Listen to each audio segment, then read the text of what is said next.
Сәлеметсіздер ме, оқушылар? Қазақ тілі мен әдебиеті сабағын бастаймыз.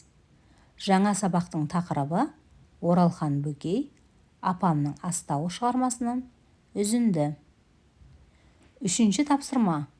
Мәтінді түсініп оқы. Әкем ынтымақ колхозының сиыр фермасында бастық болатын.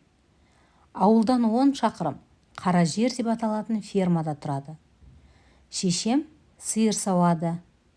Бұл қыс мекендері, ал жаз шыға жайлауға көшіп кететін. Жаз шыға бәріміз тоғайға отынға барамыз. Бір-бір құшақ отын көтеріп келеміз. Ең алда апам, содан кейін құндыздай шулаған біздер.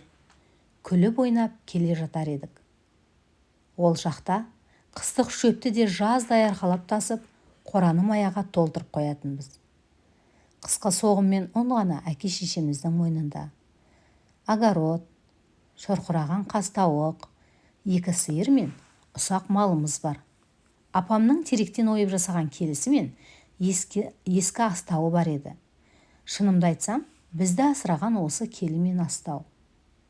Тіпті бізді ғана емес, ертеректе әкемізді, оның іні қарындастарын асыраған осы келі мен астау екен. Ол тіпті әкемнен де үлкен. Олар апамның төркінінен, Алтайдың арғы бетінен келген аса қымбат заттары болатын. Мәтінді түсініп оқып, оған тақырып қойыңыздар. Не себепті осы тақырыпты қойғаныңызды дәлелдеңіз. Сондай-ақ мәтінді ой бөліктерге бөліп, әр бөлікке атау беріп, жоспар түрінде жазып қойыңыздар. 4-ші тапсырма. Көп нүктенің орнына кесте бағандағы тіркесе алатын сөзді қой.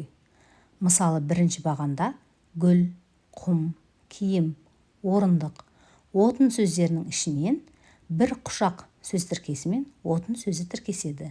Яғни бір құшақ отын.